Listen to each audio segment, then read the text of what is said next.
자, 한번 따라서 하실까요? 사울의 회심. 사울의 회심.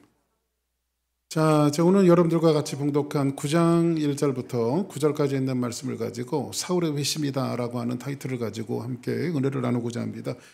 제가 전도사 때였습니다. 이제 그 교사들을, 이제 주일학교 교사들이 한 20명 정도 됐는데, 그 주일학교 교사들을 하고 이제 특별한 성경 공부를 했습니다. 그래서 저희 침례교단에서 나오는 메스터 라이프, 최선의 삶이라고 하는 책이 있어요. 그런데 그 교재는 그냥 아무나 가르칠 수 있다고 가르칠 수 있는 것이 아니라 이렇게 그 과정을 수료를 해야 되고, 수료를 한 사람에게만 그 교재를 팔아요. 그래서 제가 이제 그 특별한 세미나에 참석해서 수료를 했고 자격증을 받았고, 그리고 이제 메스터 라이프라고 하는 그 교재를 이제 제가 같이 이제 사역하고 있었던 교사들한테, 중고등부 교사들에게 메스터 라이프를 가르쳤습니다. 그런데 한 10여 명 정도 모여갖고 그 교재를 공부하는데, 이제 안수 집사님 한 분이, 목사님, 이제 저한테 그 전도사 때인데 한 전도사님 그 교재 공부하는데 저도 좀 끼워주시면 안 됩니까? 그렇게 하시더라고. 그래가지고 안수 집사님한테 그러시라고. 그래, 교회 안수 집사님이었는데 그분도 같이 연합해서 이제 그 성경 공부를, 이제 최선의 삶을 공부를 했습니다. 근데 최선의 삶 교재가요, 가끔 가다가 구원에 대해서 계속해서 리마인드를 해줘요. 그래서 구원이, 내가 정말 하나님의 구원을 어떻게 받았는가, 이런 것들을 중간씩 한 번씩 리마인드를 해주는 그런 프로그램이에요. 그런데 그 교재가 이제 거의 그 몇 달여 만에 끝날 때쯤에 안수 집사님이 이제 구원을 다시 리마인드하고 그 초청을 하고 그랬을 때 이 안수 집사님이 막 눈물을 흘리시는 거예요. 교재를 공부하다가, 성경 공부를 하다가. 그래서 이제 성경 공부를 잘 마치고 나서 이제 안수 집사님 찾아가서, 안수 집사님 무슨 일 있으십니까? 이렇게 성경 공부를 하는데 많이 우셨어요. 남자분인데. 그랬더니 저한테 하시는 말씀이 뭐라고 말하냐면, 전도사님, 제가 23년 동안 신앙생활을 해갖고, 제가 그냥 예수님을 알고 교회 생활을 하고, 이분이 이제 불신자였는데, 예수를 안 믿는 분이었는데, 믿는 집사님하고 믿는 자매하고 결혼을 해갖고 그냥 와이프 따라서 자연스럽게 교회를 다니게 되어졌던 거예요. 그러니까 교회 생활에 대해서 익숙해지니까 자기는 하나님의 자녀가 되었다고 생각하고, 또 교회 생활을 하다 보니까 또 오랫동안 그 아주 온순하신 분이에요. 섬기는 것을 잘 하다 보니까 교회에서 이분을 또 교회 리더십을 주는 안수 집사로 세우게 되어졌고, 교회 신앙생활을 잘 해오다가 이제 저하고 같이 이제 그 최선의 삶 성경 공부를 하다가 이분이 무슨 고백을 하냐면, 뜻밖의 이런 고백을 하는 거예요. 내가 이제서야 주님을 만났습니다. 내가 이제서야 주님을 만났습니다. 나는 내 와이프를 쫓아다니면서 당연히 나는 구원을 받았고 하나님의 자녀가 됐다고 생각했는데, 전도사님, 진짜 하나님의 말씀이 내 안에 들어왔고 나 진짜 회심을 했습니다 하는 이 고백을 23년 차 신앙생활 하시는 안수 교회 리더십을 갖고 있었던 안수 집사님의 고백이었어요. 자, 오늘 저는 이 사울의 회심을 통해서 여러분들과 말씀을 나누면서 여러분들이 회심과 구원에 대해서 무지하지 않기를 주의 이름으로 축복합니다. 교회는 다닐 수가 있습니다. 근데 교회 다닌다고 다 구원을 받고 천국 가는 것은 아닙니다. 진짜 회심한 자만이, 진짜 예수 그리스도를 내 마음속에 모신 자들만이 진짜 회심했다고 말씀드리며 그 사람이 죽음 후에 천국 갈 수 있음을 성경은 말씀해주고 있어요. 저는 우리 주사랑교회가 적어도 박규성 목사하고 신앙생활 하다가 여러분들을 천국에서 다 만나는 놀라운 축복의 역사가 있기를 주의 이름으로 축복합니다. 그러면 이렇게 한번 여러분들에게 질문합니다. 여러분들은 구원 받으셨습니까? 여러분들은 회심하셨습니까?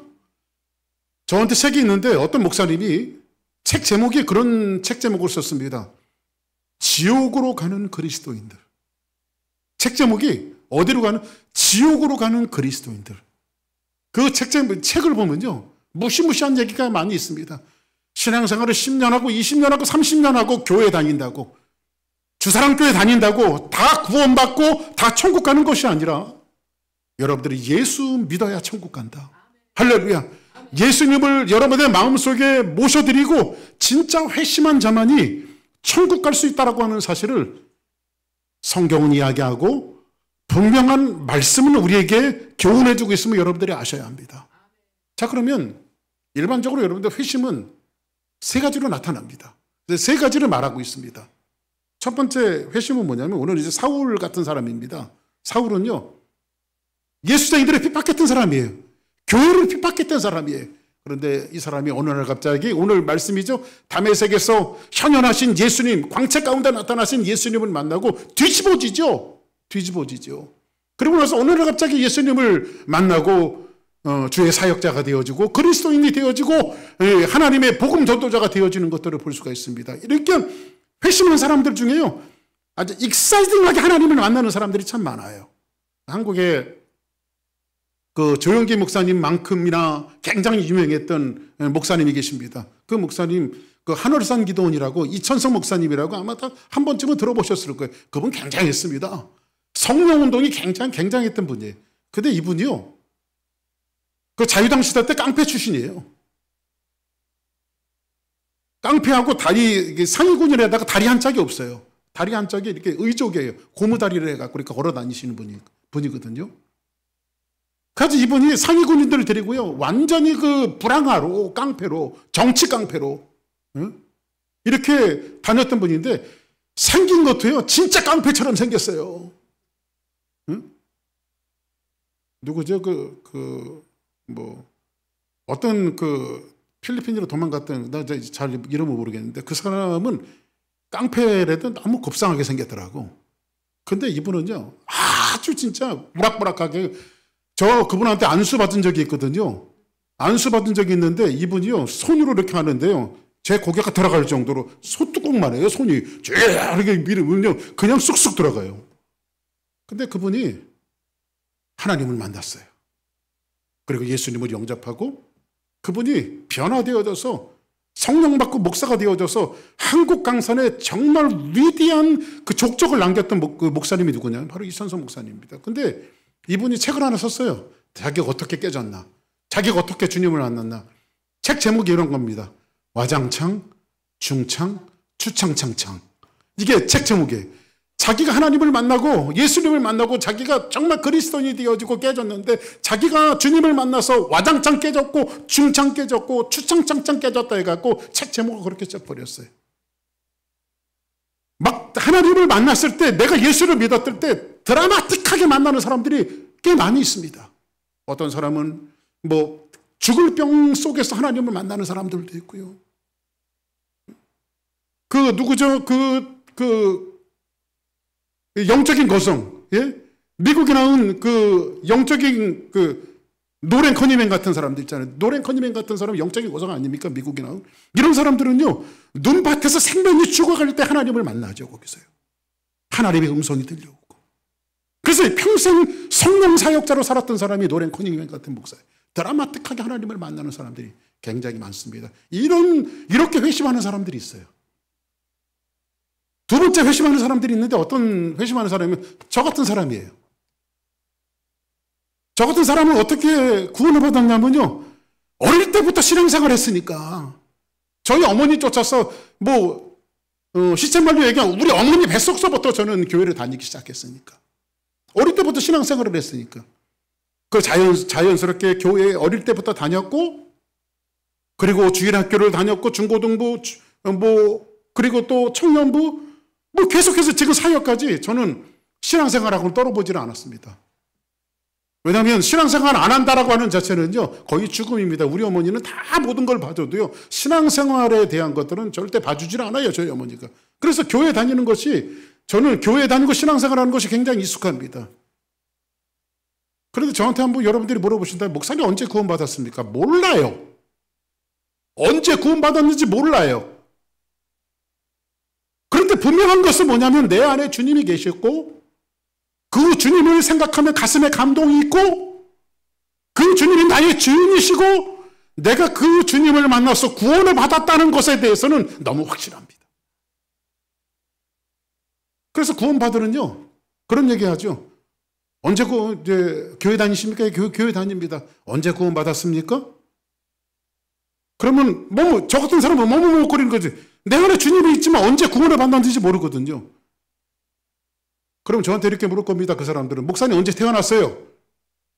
나 8월 29일 날 태어났는데요. 잘 외우시기 바랍니다. 제가 8월 29일 날 태어났어요.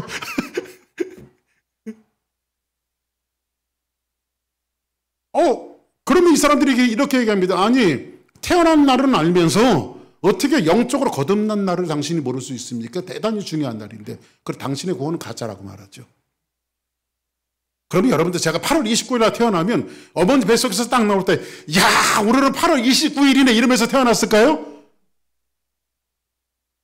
누가 가르쳐 준 거야? 우리 어머니 아버지가 너 8월 29일 날 태어났다라고 가르쳐 주니까 제가 그날인지를 아는 거지. 제가 8월 29일이 언제인지 알고 그때 8월 29일이라고 하는 것을 알고 태어납니까? 그러니까 우리의 구원은 저같이 많은 사람들도 있어요. 그 구원은 뭐냐면 내가 언제 태어났는지 모르지만 하나님께서 너는 구원받은 하나님의 자녀라고 우리 마음속에 감동을 주시니까 그렇게 구원을 받은 것을 아는 거예요. 저는 구원을 받은 것이 드라마틱하게 하나님을 만나지는 않았지만 내 안에 예수님이 계십니다. 이것이 두 번째 일어나는 이 회심의 상태예요. 그때 세 번째 회심은요, 가짜 회심이 있습니다. 오래 다녔는데 나는 예수 믿었다고 생각했는데 가짜들이 많아요. 그러니까 여러분들, 교회에 다닌다고 진짜 회심한 사람이 아니고 진짜 구원받은 사람이 아니고 자기도 스스로 속고 있는 사람들이 있어요. 그 사람이 누구 같은 사람일까요? 예를 들면 가룟 유다 같은 사람들. 예수님을 3년 동안 더 쳐다녔습니다. 사실 예수님이 사역할 때 가룟 유다가 예수님이 둘씩 짝지어서 전도를 내보내잖아요. 그럼 가룟 유다가 뭐 했을까요? 전도도 하고, 누구의 이름으로? 예수 믿으라고 전도도 하고, 그리고 실제로 가룟 유다를 통해서 기사와 표적이 많이 일어났다고 했으니까 이 제자들을 통해서 기사와 표적이 일어났을 거예요. 그죠? 그리고 이 가룟 유다는 또 예수님의 12명의 예수님의 공동체에 뭘 맡은 사람입니까? 요즘으로 이야기하면 재무집사 맡은 사람이에요. 재무팀을 맡고 있는, 아주 여러분들 재무를 아무한테나 맡깁니까? 믿을 만한 사람한테 맡기는 거 아니에요. 그렇죠? 가룟 유다는 그 예수님의 공동체에 재정을 맡고 있는 사람이란 말이에요. 재정을. 나름대로 교회 생활하면서 요직도 갖고 있고, 아까 제가 안수 집사님 얘기를 했죠. 어떻게 안수 집사님이 됐는지 모르겠어요. 진짜로 23년 만에 회심한 사람이에요. 교회 생활에 충실했고 교회 다녔지만 정말 예수님을 만나는 것은 23년 만에 그분이 예수님을 만났어요. 그런데 가룟 유다는 결론은 어떻게 되어지죠? 이 사람은 예수님 만난 사람이 아니고 예수님을 판 사람이고, 그 사람의 회심은 뭘까요? 회심 받은 자처럼 무늬만 그리스도인 같지만 그 사람에게 구원이 없었죠. 그래서 사도 바울은 디모데전서 1장에 보니까는 후메네오 같은 사람들, 알렉산더 같은 사람들, 이 사람들이 뭐예요? 전부 다 무늬만 그리스도인이라고 하는 모습을 갖고 있었지만 그들은 말씀으로부터 벗어난 사람들이고 잘못되어진 사람인 것을 성경은 우리에게 지적해주고 있습니다. 그럼 첫 번째로는 어떻게 회심한 사람? 드라마틱하게 회심한 사람. 두 번째는 어떻게 회심한 사람? 저같이 어릴 때부터 신앙생활 하다가 어느 날 갑자기 드라마틱하게 오지 않아도 내 중심에 예수님이 계신 사람. 세 번째는 어떤 사람이냐면요, 교회는 다니고 있지만 신앙생활을 하고 있지만 진짜 회심하지 못한 사람이 있다.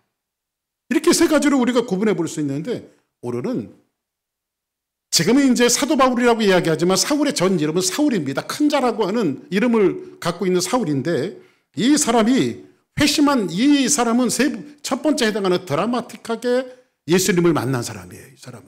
자, 오늘 말씀 볼까요? 9장 1절에 있는 말씀 한번 크게 보겠습니다. 시작. 사울이 주의 제자들에 대하여 여전히 위협과 살기가 등등하여 대제사장에게 가서. 자, 사울이 주의 제자들에 대하여 여전히 위협과 살기가 등등하고, 이때는 이제 기독교가 박해를 당하고 사람들이 주랭랑을 치고 도망갈 때잖아요. 그리고 거기에 한 중간에는 누구의 순교가 있었죠? 스데반의 순교가 있었죠. 스데반 집사님의 순교가 있었고. 그리고 근데 이 사울이 나중에 이제 이 사람이 사도 바울이 되어지는데 사울이 주의 제자들에게 대하여 여전히 위협과 살기가 등등 이놈들 잡아야 되는데 그래서 누구로 찾아가냐면 대제사장에게 찾아가서 소위 말하는 공문, 영장을 받는 거예요. 내가 예수쟁이들은 다 체포하겠습니다. 자, 그래서 다메섹 여러 회당으로 가져갈 공문을 청하니 대제사장들이 공문을 주는 거예요. 이는 만일 그 도를 따르는 사람들을 만나면 그 도는 누굴까요?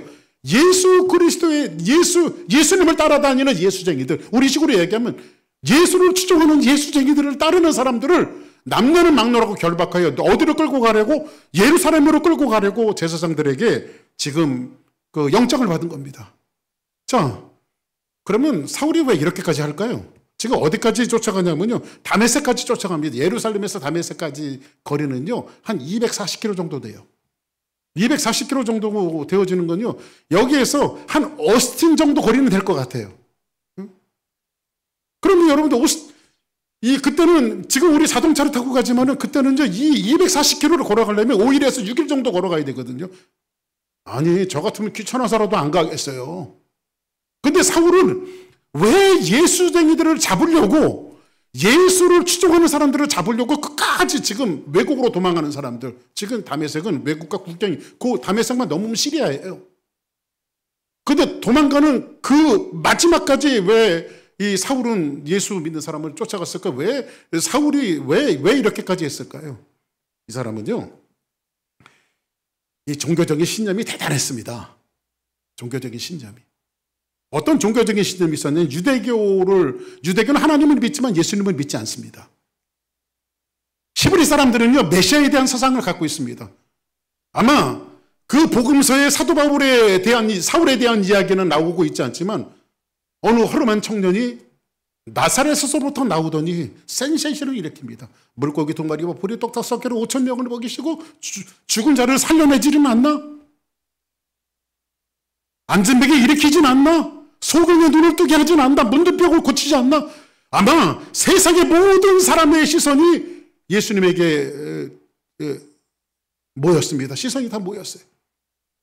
그때 비로소 예수님이 3년 만에 예루살렘에 입성하십니다. 사람들이 자기의 겉옷을 예수님이 나귀를 타고 입성하시는 데 깔고 종려나무 가지를 흔들면서 뭐라고 말합니까? 호산나 호산나 외칩니다. 이제 구원하소서, 이제 구원하소서.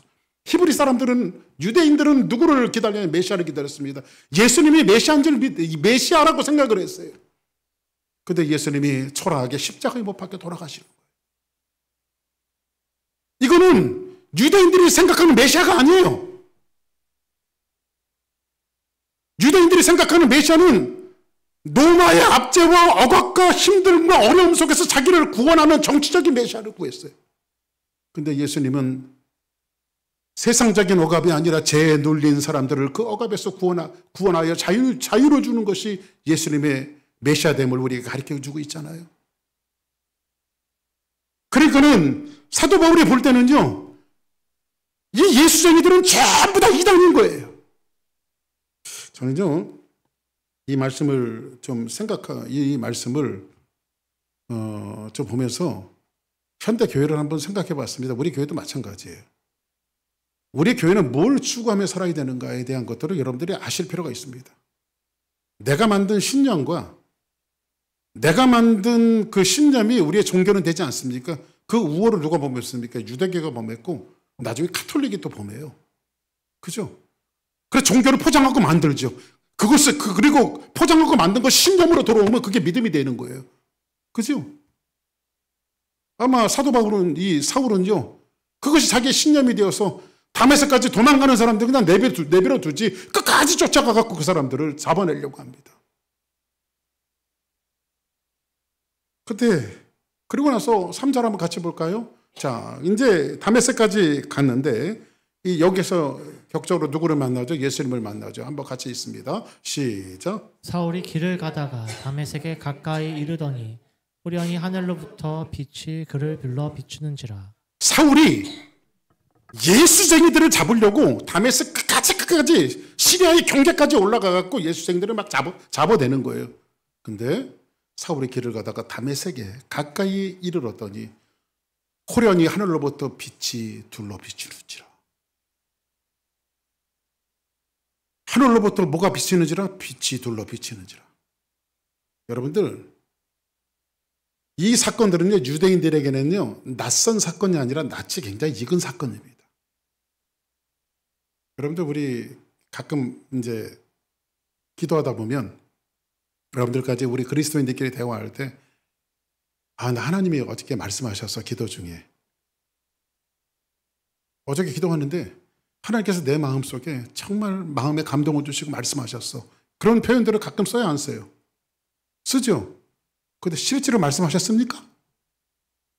뭐 이렇게 제가 마이크 하듯이 막 하나님 말씀하셨어요, 여러분들한테? 그거 한 사람이 손 들어보세요. 나도 그렇게 안 들려. 그거는 우리가 신앙생활 하면서 어떤 모습이죠? 내가 기도하더니 하나님께서 내 마음속에 찾아오셔서 나를 위로하시고, 내가 근심과 걱정이 있었을 때 걱정과 근심을 가지고 하나님 앞에 기도했더니 하나님께서 내 마음속에 편안함을 주셨고, 사랑하는 아들아, 사랑하는 딸아, 염려하지 말아라. 너한테는 내가 있지 않니? 이런 말씀의 위로를 우리는 하나님께서 내게 말씀하셨다고 말하죠. 그렇다고 보면 유대인들에게는요, 그들에게는 하늘에서 빛이 비춰오는 현상들은요, 이미 신앙적으로 교육되어진 사람들은 다 아는 겁니다. 왜냐하면 하나님의 선지자들이, 하나님의 사람들이 하나님을 만날 때 그런 역사들이 있었거든요. 야곱이 약복강에서 하나님의 사자를 만날 때도 마찬가지였고, 모세가 떨겨나무 불 가운데 하나님을 만날 때도 마찬가지였고, 그래서 이 사람들은요, 하늘에서 현현하신 빛이 올 때는 이것은 누구의 임재냐면 하나님의 임재며 하나님의 천사들의 임재로 그들은 다 이해를 했어요. 그러면 사울이 길을 가다가 다메섹에 가까이 이르렀더니 호련히 하늘로부터 빛이 둘러 비치는지라, 이렇게 말하죠. 이거는 사울에게는 익숙했다, 익숙하지 않았다. 익숙한 사건이란 말이에요. 유대인이라면, 유대교를 믿는 사람이라도 이것은 익숙한 사건입니다. 왜냐하면 이 묵시문학이 있거든요. 성경에는 묵시문학이, 예를 다니엘서라든지 그림 언어, 어떤 사건들을 그림에 감춰놓은 거예요. 그래서 다니엘이라든지 에스겔이라든지 스가랴라든지 이사라든지 이 사람들은요, 성경을 어릴 때부터 배운 사람이라 이런 것들은요, 이런 것들은 굉장히 익숙한 거예요. 저는 저희 어머니가요, 성경 운동을 하시고, 저희 어머니가 어릴 때부터 은사활동을 하시는 분이기 때문에 어떤 은사활동, 어떤 사람이 기도받고 병 났대, 이걸 갖다 에이 거짓말, 이게 아니라 저는 믿습니다. 왜냐하면 그런 것들을 많이 봤기 때문에. 이것처럼 지금 사울이 길을 가다가 다메섹에 가까이 이르렀더니 호련히 하늘로부터 빛이 둘러 비치는지라, 이렇게 말합니다. 그때 뭐라고 말하고 있냐면 성경에 보니까, 자, 4절 한번 읽어볼까요? 시작. 땅에 엎드려져 들음에 소리가 있어 이르시되 사울아 사울아 내가 어찌하여 나를 박해하느냐 하시거늘. 자, 지금 하늘에서 호련한 빛이 임했습니다. 그때 사울의 모습은 어떤 현상을 보여주죠? 땅에 엎드려져 들리매, 이렇게 말합니다. 여러분들, 구약 성경에 보면요, 땅에 엎드리는 사건들이 굉장히 많이 나와요. 누구를 만났을 때? 하나님의 임재 앞에. 그리고 이사야 같은 사람은 자기 얼굴을 가려요. 하나님의 거룩함이 너무 많다 보니 자기 얼굴을 가리고 땅에 엎드리거든요. 이런 사건들은 굉장히 많아요. 지금 하나님의 현현이라고 사울은 믿었던 것 같아요. 그리고 그는 땅에 엎드립니다. 땅에 엎드린다라고 하는 것은 그 하나님 앞에 내 겸손한 모습을 보이는 것이 아니라, 이것은 신앙의 고백이 있어요. 하나님 앞에 대한 신앙 고백이 있는데, 이것은 뭐냐면요, 우리 사람이 어디로부터 출발했습니까? 사람을 뭐로 만드셨죠? 흙으로 만드셨죠. 그러면 땅에 자기의 얼굴을 땅에 댄다라고 하는 것은, 하나님, 나는 이 흙으로 만들어진 존재면 나는 하나님 앞에 티끌과 같은 존재입니다. 그래서 여러분들, 흙이라고 하는 말과 동의어는 뭐냐면요, 먼지와 티끌이라고 하는 거예요. 먼지와 티끌. 그러면 내가 땅에 엎드린다라고 하는 것은, 하나님, 나의 주소는, 나의 풀음은 어디냐면, 나는 어디서부터 태어났냐면 이 땅의 먼지와 같고 티끌과 같은 존재로 나는 여기서 출발한 존재입니다 라고 하는 것들을 땅에 엎드려서 고백하는 거예요. 여러분들 보세요. 우리 하나님의 생기가 우리 코에 흙으로 사람을 만들어 놓으시고 하나님의 생기가 우리에게 들어오지 않았으면 우리는 무슨 존재예요? 옆에 분들하고 한번 인사하실까요? 당신은 먼지예요. 시작. 우리는 먼지예요. 그런데 이 먼지 같은 존재에게 하나님의 영이 들어와서 사람이 되어지고 생명으로 살아간다라고 하는 것이 얼마나 감사한 일인가. 그렇죠? 얼마나 귀한 일인가? 우리는 이것을 늘 고백하며 살아야 돼. 할렐루야. 땅에 엎드려 들리며 소리가 있어 이르되 뭐라고 말하죠? 사울아 사울아. 한번 따라서 하실까요? 사울아 사울아. 이거 이제 액센트를 좀 주셔야 돼요. 자, 제가 하는 대로 하시면 됩니다. 사울아 사울아. 아우, 잘하셨어요. 사울아 사울아. 지금 몇 번 부르고 계세요? 예수님이 지금 사울을 몇 번 부르고 계세요? 예, 2번 부르고 있어요. 2번. 그죠? 사울의 이름을 2번 부르고 계세요. 근데 성경에 보면요, 하나님께서 한 역사의 물줄기를 새로운 변혁을 일으키실 때, 사람을 부르실 때 사람을 꼭 한 번 부르시는 것이 아니라 2번 부르십니다. 예를 들어 볼까요? 아브라함이, 오늘 하나님께서 아브라함에게 말씀하십니다. 아브라함아, 너 아들 있지? 예, 하나님 주셔서 있죠. 네 아들 이름이 뭐냐? 이삭이죠. 그거 나한테 드려야 되겠다. 번제로, 태워서 드리는 제사가 번제거든. 번제로 드려라. 그 아브라함이 아무 말 안 하고 순종해요. 자기 자식을 세상에 데리고 모리아 땅으로 가는 거예요. 산에서 결박을 해갖고 장자구에다가 자기 아들을 올려놓고 세상에 결박을 하는 거야. 그리고 아브라함이 칼을 들어서 자기 아들 이삭을 찔러 죽여서 번제로 드리려고 했을 때 하나님께서 아브라함을 부르시는데, 아브라함아 2번 부르세요. 아브라함아 내 아들 이삭에게 손을 대지 말아라. 내가 이제야 나를 사랑하는 줄을 내가 알았다. 그리고 그 그림 속에 뭘 감춰놓았어요? 그 아들 이삭처럼 내 아들을 이 땅에 보내줄 것이고 내 아들 이삭을 통해서 인류를 구원할 것이다. 하나님의 의지와 하나님의 구원의 역사를 거기에 어디에 감춰놨어요? 그 속에 감춰놨어요.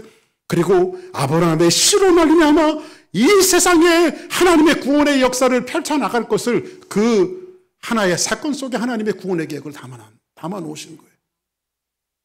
하나만 더 해볼까요? 성경에 보니까 야곱이 나와요. 야곱이 죽은 줄만 알았던 자기 아들 요셉이 살아있다는 소식을 들어요. 그리고 요셉은 자기 아버지와 자기 형제들을 전부 다 애굽으로 내려오라고 말합니다. 흉년을 피해서 내려오라고 말합니다. 근데 사실 애굽이라고 하는 나라는 강한 나라고, 아무리 자기 아들이 애굽의 총리가 돼 있어도 내가 이 가나안 땅을 떠나야 되나 말아야 되나 마음에 많은 갈등이 있었어요. 그때 하나님이 찾아오셔서 야곱아 너는 애굽 내려가기를 두려워하지 말아라. 하나님이 지금 몇 번 부르세요? 2번 부르세요. 2번 부르시면서 뭘 하십니까? 그 애굽으로 내려갔던 70명밖에 안 되는 이 야곱의 후손들을 통해서 큰 민족을 이루고 가나안 땅에 하나님의 나라를 세울 것을 하나님은 계획을 하시잖아요. 그때 하나님은 야곱의 이름을 몇 번 부르세요? 정확하게 2번 부르십니다. 하나만 더 해볼까요? 모세입니다. 모세가 양을 치고 있었더니 호렙산에서 불이 타고 있는데 내가 저 광경을 보러 가리라 하면서 호렙산으로 올라갑니다.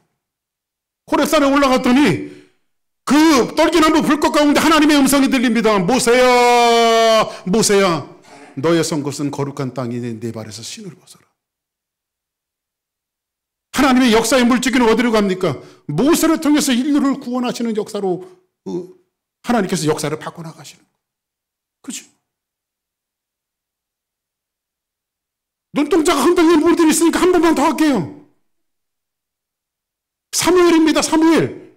그 당시에는 암흑의 시기였습니다. 이스라엘 민족이 그 성경에 사무엘이 있었던 시대를, 성경은 어떻게 그 시대를 정의하고 있냐면, 그때는 하나님의 말씀이 희귀하였더라.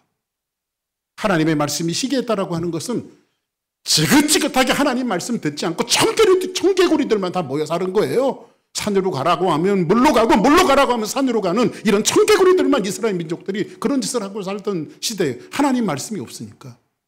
사사기는 어떻게 끝나는지 아십니까? 그때 그들에게 왕이 없으므로 그들이 자기 소견에 오른 대로 행하였더라. 내가 원하는 것을 다 가지고 하나님 없이 살아가는 인생들이었어요. 그때 암흑의 시기였던 이스라엘 민족에게 하나님의 말씀에 부흥을 일으키기 위해서 하나님은 사무엘을 부르십니다. 정확하게 몇 번? 2번. 사무엘아, 사무엘아. 근데 오늘 사울을 부르시는 장면 속에서 뭐라고 얘기합니까? 땅에 엎드려져 들음에 소리가 있어 이르되 사울아 사울아. 몇 번 부르고 있습니까? 2번 부르고 있습니다. 2번 부른 것은 하나님의 긴급성을 이야기하고 있고, 두 번째로는 두 번이라고 하는 2라고 하는 것은 증거의 숫자예요. 하나님이 사울을 부르시는 완벽한 소명으로서 사명으로서의 사울을 지금 부르고 있는 것들을 성경은 말씀해 주고 있어요. 근데 성경은 뭐라고 이야기합니까? 예수님이 뭐라고 말합니까? 사울아 사울아 내가 어찌하여 나를 박해하느냐 하시거늘. 저를 보세요. 사울이 예수님 박해한 적이 있나요? 사울이 예수님 본 적도 없어요. 사실은요. 근데 예수님은 뭐라고 말합니까? 너 왜 나를 박해하는 자 내 몸이 아프다. 왜 나를 때리니 내 몸이 아프다. 이 뜻은 뭐냐면요. 예수님이 지금 이 사울이 지금 뭐를 핍박하고 있어요? 하나님의 교회를 핍박하고 있어요. 교인들을 잡아가려고 그래요. 예수님이 교회를 가리켜 뭐라고 말합니까? 교회는 예수님의 몸이에요. 교회를 핍박하는 것은 예수님의 몸을 핍박하는 거예요. 평생 살아가면서 여러분들이 한 가지 메모리해야 될 것은 뭐냐면요. 절대 교회를 핍박하지 마세요. 교회는 예수님의 몸이기 때문에 그래요. 스가랴서에 보면 뭐라고 이야기하는지 아십니까? 하나님이 이스라엘 민족을 향해서 너희들은 내 백성이고 너희를 괴롭게 하고 너희를 힘들게 하고 너희에게 고난을 주는 것은 내 눈동자를 범하는 것이니라. 하나님의 민족을 힘들게 하는 것은 죄송한 표현이지만 젓가락으로 하나님의 눈동자를 찌르는 거예요. 대단히 중요한 것은 교회를 핍박하지 말아야 돼요. 이 사울을 향해서 뭐라고 말합니까? 너희가 어찌하여 나를 핍박하는데 내가 아프다. 내가 너무너무 아프다. 그때 사울의 대답입니다. 한번 같이 해볼까요? 9절 시작. 주여 누구시니까 이르시되 나는 내가 박해하는 예수라. 자 보세요. 약간의 난해한 구절인데 문맥적으로 보면 누가 대답했죠? 사울이 대답했죠. 근데 사울이 지금 누구를 주여 부르고 있습니까? 예수님을 주여 이렇게 부르고 있죠. 근데 사울이 예수님을 주님으로 영접했습니까? 아니죠. 주여 누구시니까. 그러니까 사울은요, 아까 제가 히브리 교육을 받은 사람들은 성경에 묵심을 하고 아는 사람들 하나님에 대해서 익숙하다고 말했죠. 하늘에서 빛이 오니까 사울은 누구에게 대답한 거예요? 누구를 부른 거예요? 하나님을 부른 거예요. 그분이 하나님이시라고. 그래서 하나님을 향해서 주여 그러는 거예요. 그 대답은 누가 하세요? 예수님이 하십니다. 한번 따라하겠습니다. 아, 혼란스러워. 왜냐하면 지금까지 자기가 알고 있었던 가치관이 아니거든요. 주여 하고 하나님을 불렀더니 그 형연하신 그 하나님의 본체이신 예수님께서 나는 네가 핍박하는 예수다. 이렇게 말씀하시는 거예요. 그러면 이 말이 뭐예요? 하나님 이꼴은 예수 그리스도라고 하는 사실이 성립이 돼요. 이게 혼란스럽지 않았겠어요? 이 사울이? 여러분들 옛날에는요, 저희는요, 요즘에 애들이 뭐 이렇게 이제 게임기계 갖고 놀고 뭐 놀이 문화들이 많습니다만 저희는요 어릴 때 삽 들고 놀았어요. 삽 들고. 목사님 삽 들고 뭐 하셨습니까? 애들하고 산에 올라가서 시골에서 살았으니까요. 산에 굴을 파는 거야. 야 우리 아지트 만들자 해갖고 이렇게 나무 밑에 이렇게 좀 엉성한 데 있잖아요. 엉성한 데. 그러면 애들하고 올라가갖고 야 너는 저쪽에서 파. 우리는 이쪽에서 팔게. 해갖고 진짜 이 산에다가 굴을 팔 테니까 우리가 폰에 갖고 굴을 파고 매일 가서 굴 파는 거야. 매일 가서 애들 몇 명은 저쪽에서 파고 우리는 이쪽에서 팔고. 그리고 우리는 놀이가 굴 파는 문화야. 우리 아지트 만들라고 거기다가. 응? 그러다가 한참을 봐갖고 진짜 한 꽤 긴 굴을 팠어요. 한 15m 정도 되는 굴을 팠어요. 우리가 저쪽에서 파고 이쪽에서 파고 그래 굴을. 우리 아지트를 만들었다니까 거기다가. 근데 점점 파고 들어가니까 안이 껌껌해요. 그래서 호롱불을 갖다가 후레쉬를 갖다가 파고 해갖고 결국 굴을 팠거든요. 근데 저쪽에서 파고 이쪽에서 파니까요. 저쪽에서 파는 소리가 들려요. 어느 정도 왔더니. 야, 다 왔다. 파자 해갖고 딱 팠더니 저쪽하고 이쪽이 딱 만나는 순간에 이쪽에서 들어오는 빛과 저쪽에서 비춰오는 빛이 딱 하나가 되어지 그 굴이 밝아지는 거예요. 사울이 그런 경천동지할 일을 만난 겁니다. 나는 하나님을 불렀는데 하나님이 예수님이라는 거예요. 여기에 자기 가치관이 무너지는 거죠. 네?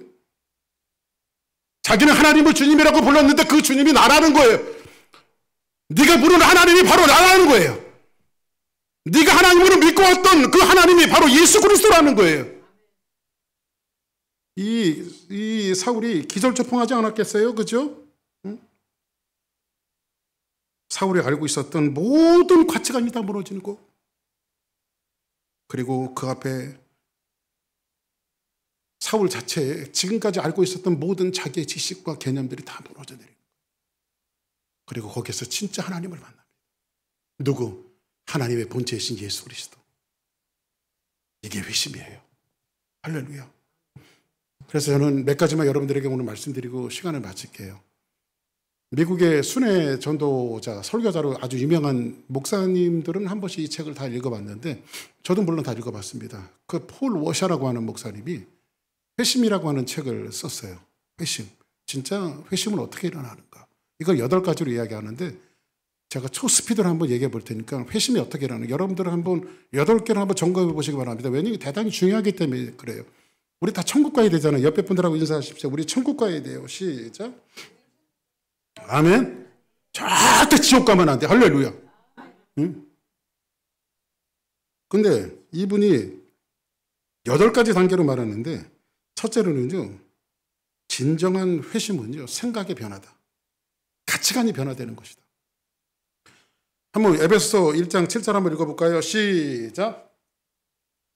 뜻을 말하며 주 안에서 증언하노니 이제부터 너희는 이방인이 그 마음에 허망한 것으로 행함같이 행하지 말라. 이방인이 그 마음에 허망한 것으로 행함같이 행하지 말라. 그들의 총명이 어두워지고 그들 가운데 있는 무지함과 그들의 마음이 굳어짐으로 말미암아 하나님의 생명에서 떠나 있도다. 여러분들 무지하면 하나님의 생명에서 떠나는 거예요.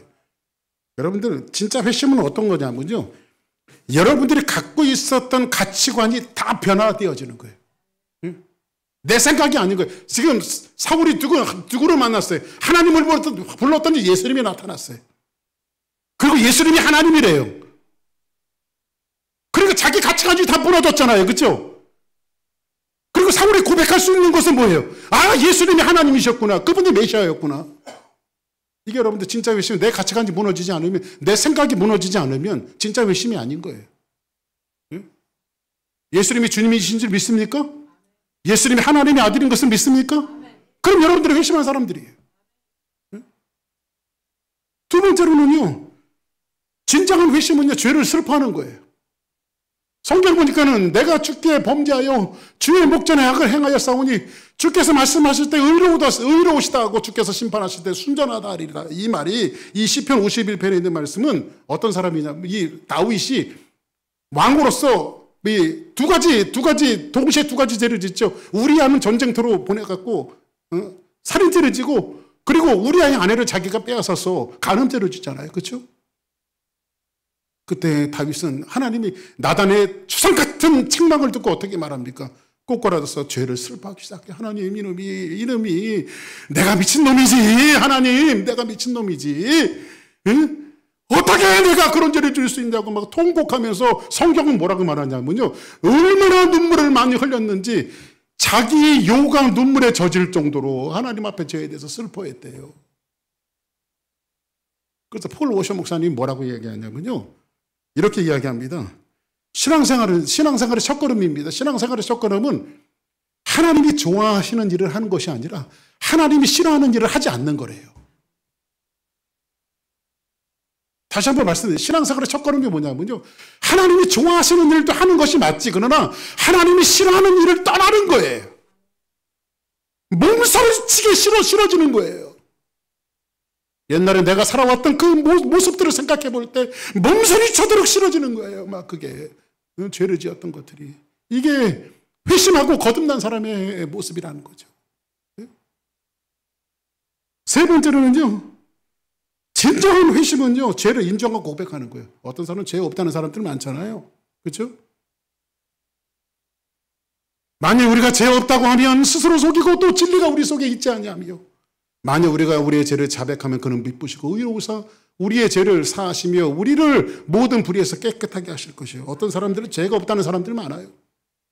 어떤 사람이지 아십니까? 꼭 우리 아버지가 돌아가신 저희 아버지 같은 사람들.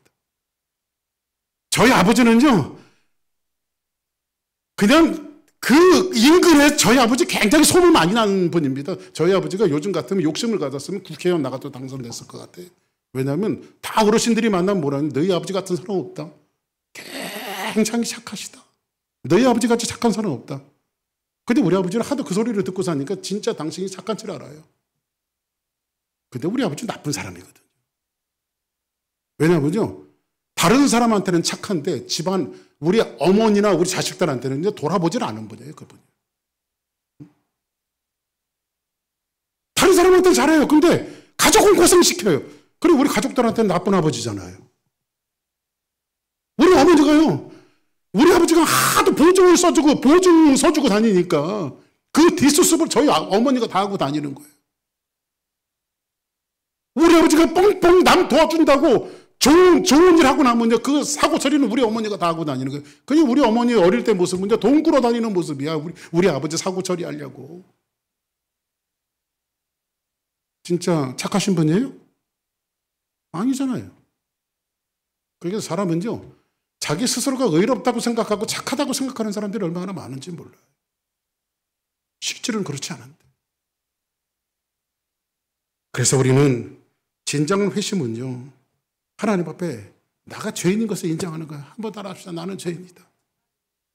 네. 여러분들, 우리의 눈으로 볼 때 저 사람은 나쁘고 조금 나쁘고 아주 조금 나쁘고 이렇게 분류를 할 수 있어도 여러분들 죄는 다 똑같은 거예요. 그죠? 죄는 다 똑같은 거예요. 보세요. 제가 언젠가도 그런 말씀 드린 적이 있는데 옛날에는 그 참기름이 참 귀했어요. 저희 어릴 때는요. 그래서 방앗간에서 이엽돌이 무슨 맛인지 얘기해서 소주병 이엽돌이 거기다 한 병 사놓으면요, 그거 1년을 먹는 것 같아. 제가 밥 비벼 먹는다고 참기름을 확 붓다가 맞아 죽는 줄 알았습니다. 어떻게 참기름을 그렇게 한꺼번에 그렇게 많이 불 수 있냐고. 그래서 요즘에는 이제 참기름만 부으면 막 볶으냐. 그때 한이 돼갖고. 그 옛날에는 아주 조금씩. 근데 옛날에는요, 그 참기름이 귀하다 보니까요, 방앗간에서 속이는 사람들이 많았어요. 진짜 참기름이냐? 아니면 들기름 섞인 거냐? 아니면 식용유를 탔느냐? 여러분들, 진짜 참기름 한 병에다가 식용유 한 방울을 뿌렸다고 생각해 보십시오. 그게 진짜 참기름입니까? 가짜 참기름입니까? 가짜죠. 진짜와 거의 가까운 참기름은 될지 모르지만 그것도 가짜 참기름이죠. 죄를 조금 진 사람, 많이 진 사람이 있어요. 조금 진 사람은 안 짓는 사람과 가까이 있는 것뿐이지만 그 사람도 죄인인 거예요. 정도의 차이점이 있지만 목사님 죄인, 장로님 죄인, 권사님 죄인, 우리 다 죄인이야.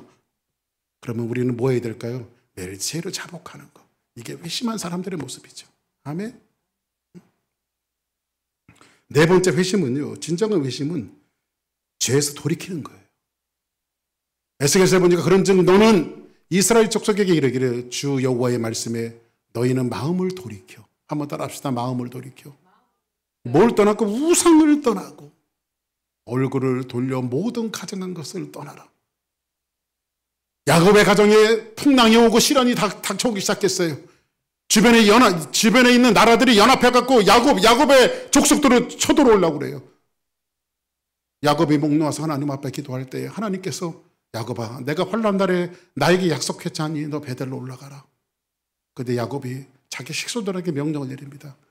우리는 지금 하나님의 집 베델로 올라갈 건데 너희들이 지금까지 세 가지를 자신을 정결케 하고 의복을 바꾸고 너희들에게 있는 우상이 있으면 다 버려라. 지금 야곱의 집안에 뭐가 있었다는 거예요? 우상이 있었다는 거예요. 믿음의 조상이라고 이야기하고 믿음의 이정표라고 이야기하는 야곱의 집안에도 뭐가 있었어요? 우상이 있었어요.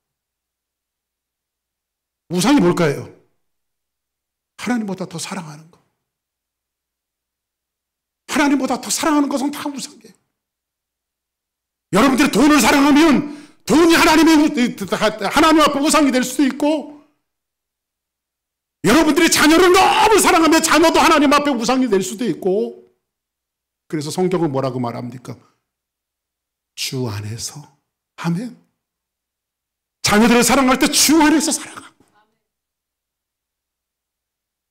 돈을 벌 때도 주 안에서 벌고, 주 안에서 되어질 때 이것이 온전해지는 거죠. 주 안에서. 다섯 번째는요, 진정한 회심은요, 자기의 의와 행위를 부정하는 거예요. 만약 은혜로 된 것이면 행위로 말미암지 않으니 그렇지 않으면 은혜가 은혜되지 못하느니라. 우리는 구원 받았어요. 누구를 믿고? 예수 그리스도를 마음에 영접하고. 그러면 여러분이 살아가는 것들은, 여러분들 그래서 교회 와서도 여러분들 내가 어떻게 신앙생활하는지 알아? 내가 예수 믿고 어떻게 변화됐는지 알아? 자랑하지 마십시오. 응? 그게 여러분들 똑같은 원리예요. 뭐 묻은 개가 뭐 묻은 개 나무라는 소리예요. 우리 하나님 앞에 의로운 사람이 없어요. 아멘. 사도 바울이 몸서리치게 하나님을 알고 또 알아갈수록 사도 바울은 몸서리치게 자기에 대해서 놀라요. 우리는 죄인이다. 여섯 번째로는요, 진정한 회심은요, 하나님 앞에 돌아가는 것입니다. 성경에서 뭐라고 말합니까? 너희는 여호와를 만난반할 때에 찾으라. 가까이 계실 때에 그를 부르라. 악인은 그 길을 불의한 자는 그 생각을 버리고 여호와께 돌아오라. 그리하면 그가 긍휼히 여기시리라. 우리 하나님께 돌아오라. 그가 너그럽게 용서하시리라고 말합니다. 회개는요, 이런 거예요, 여러분들. 누가복음 15장에 보니까 탕자가 아버지의 재산을 가지고 나가서 허랑방탕하고 인생 막장까지 가잖아요. 그리고 돼지 키우는 집에 가서 돼지가 먹는 지엽 열매를 같이 먹습니다. 그때에 회개는 이런 겁니다. 여러분들 회심은 이런 거예요. 아이고 내가 잘못했네, 내가 미쳤지. 여기까지가 회개가 아니라고요. 돌아가는 겁니다.